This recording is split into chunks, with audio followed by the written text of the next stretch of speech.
Okay, in order to increase your motor unit recruitment, we need to basically increase our threshold, right? So if we imagine every single exercise, it has a higher potential motor unit recruitment that we might be able to access if we do the right things.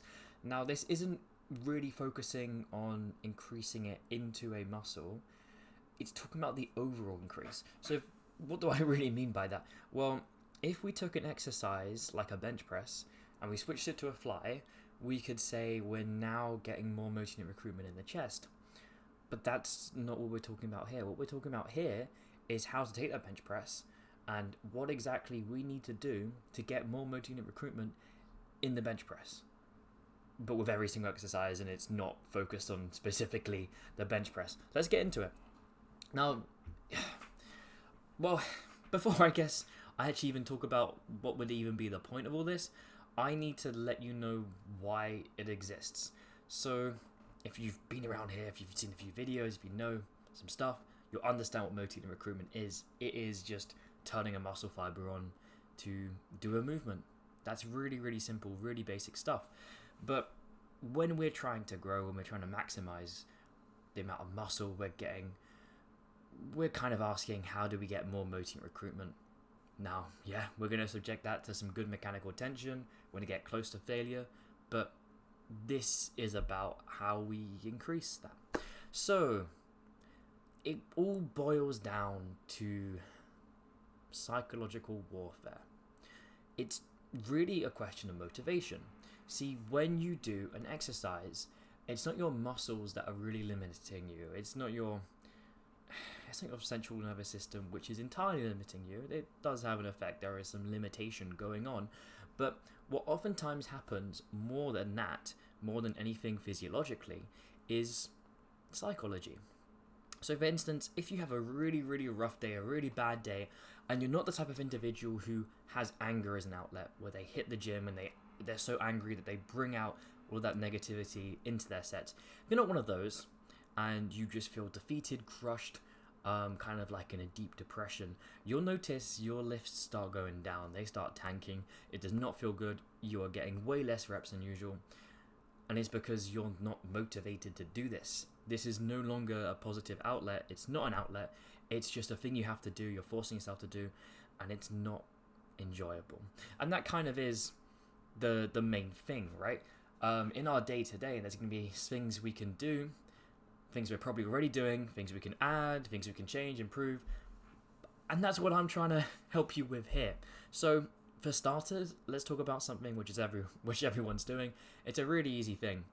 Listening to music.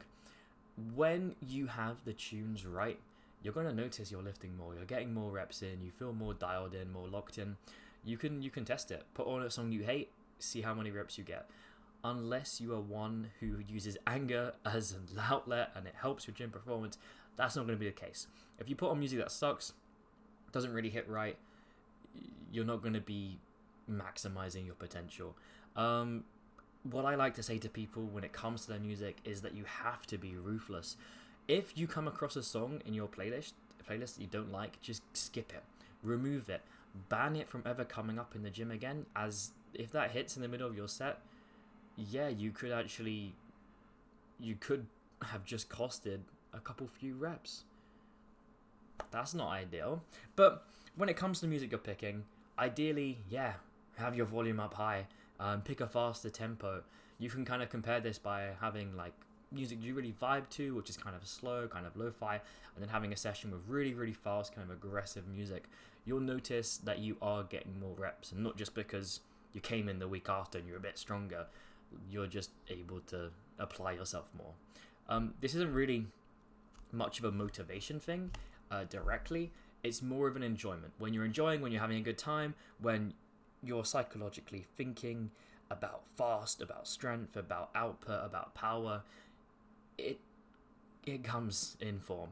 But the next thing is something which you're not going to be able to do as much as you'd like, but you are able to do in certain moments or circumstances.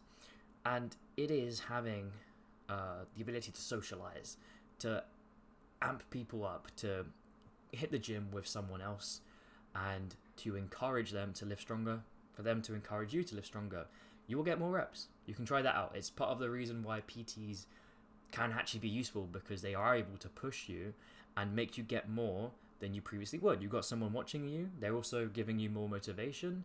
It's a win-win. But you're not always able to have someone come with you. You just might not like it. They might have a workout they're stuck on not being able to change. They're not following what you're doing, whatever. It can get messy, and you got to align with someone else's time. It might not be the best thing for you. But if that's the case, you can still bring in the sort of motivation of being like a community. This is something I actually do when I do coaching. The fact that everyone's following the same plan, everyone's doing the same thing on the same days, you feel like you're all in it together. And that's part of the reason I made it as an option on my newsletter, where people could actually join it, because I realized I don't always want to be doing one-on-one stuff, as that is reserved for a very special type of individual, where we have to both be on the same wavelength for it to benefit us. Otherwise, there's probably someone better for them. But with group coaching, it kind of came above something where you're making it yourself and you're picking things you enjoy and you're getting autonomy, which actually a point we'll talk about in a second.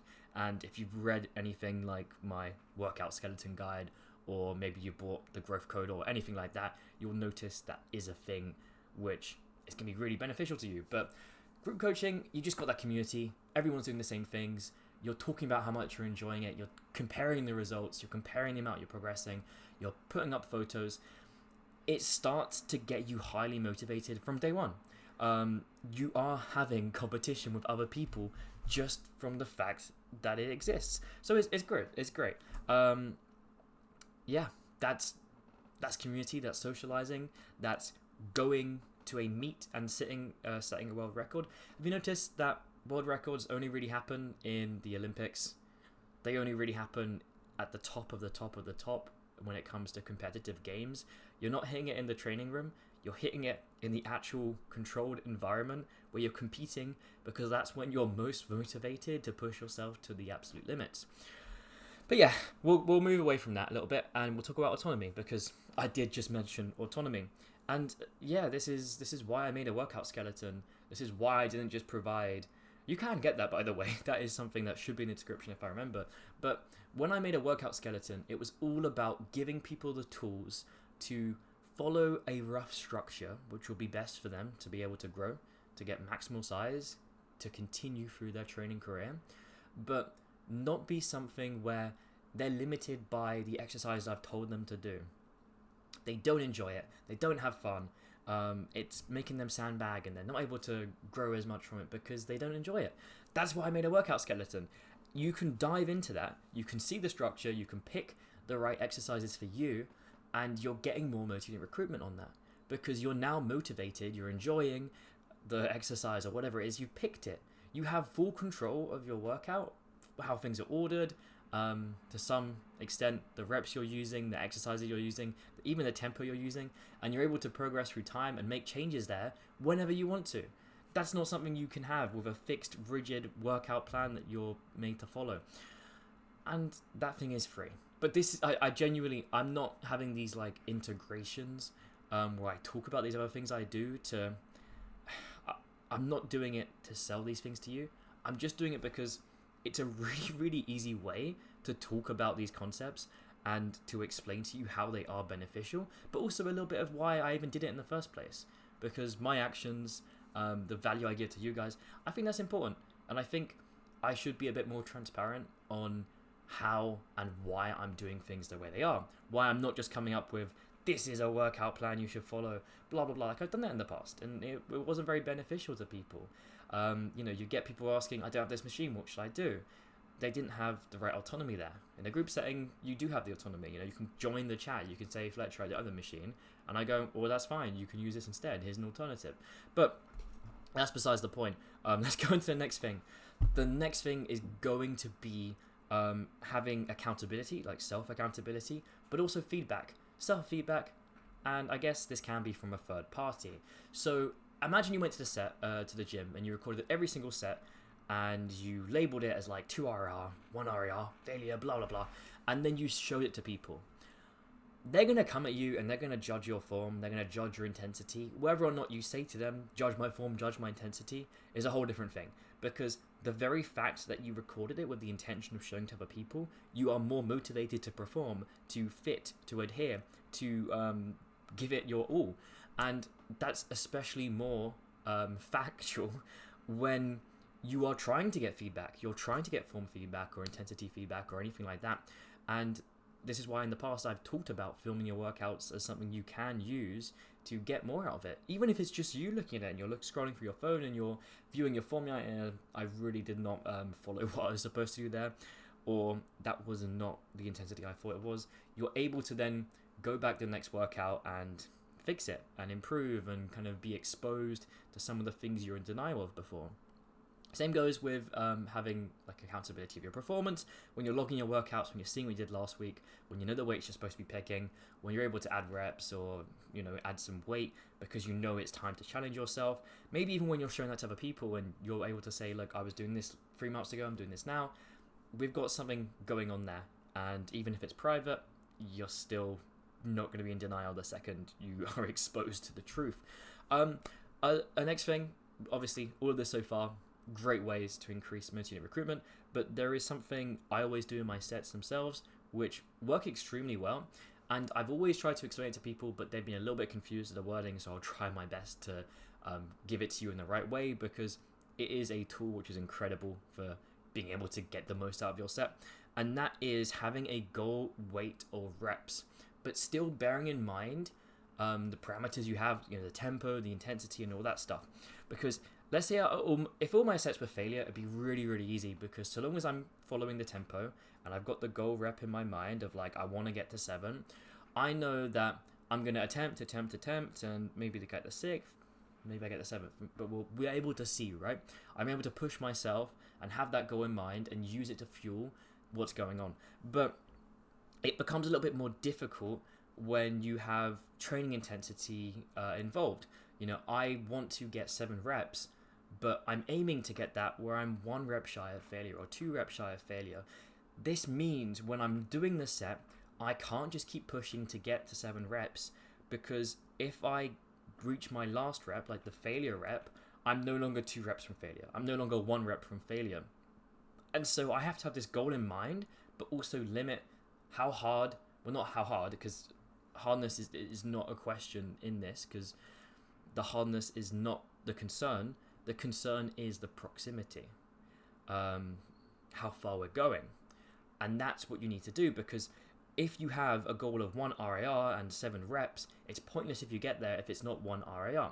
Well, not entirely pointless. You get what I'm saying. Like, the fact that the goal existed is no longer as important, but still, 6 reps could have been 1 RAR if you weren't giving it your all, if you weren't motivated to have that goal of the amount of reps.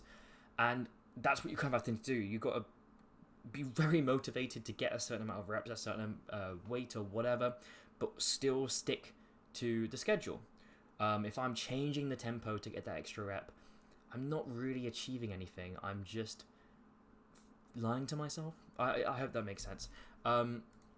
There's one last thing I'll leave you with, one last piece, and of course all the other things you can like imagine in your head. What motivates me? What pushes me farther?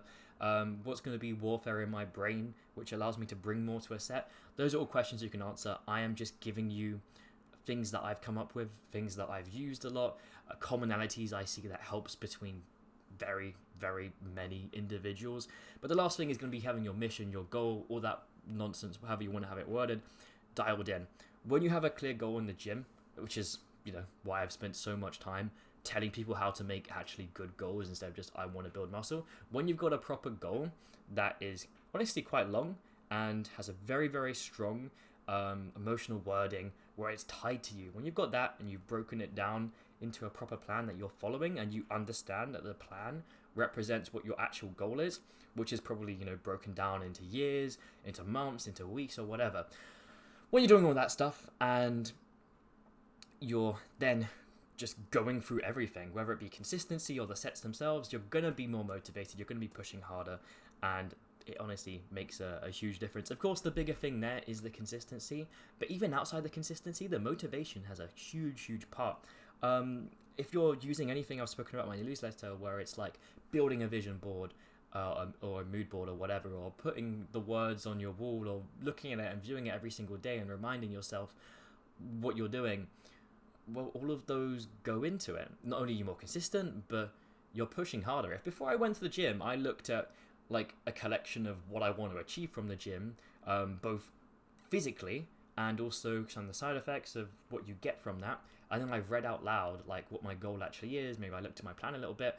If I hit that session, I probably would be giving it a lot more than if I just hit the session. And but yeah, at the end of the day, I hope you enjoyed all this. I hope these tips are helpful. I hope you can implement them, and I hope they can make you dial your sets in a lot harder and get more out of your sets. If you've watched all this and you've enjoyed, please subscribe. If you've watched all this and you're still here, maybe also check out that newsletter, because there's a lot of really, really valuable gold in there. Not to toot my own horn, but I really enjoy writing there. Thank you for watching, and I do hope you can leave a comment of how this helped you out.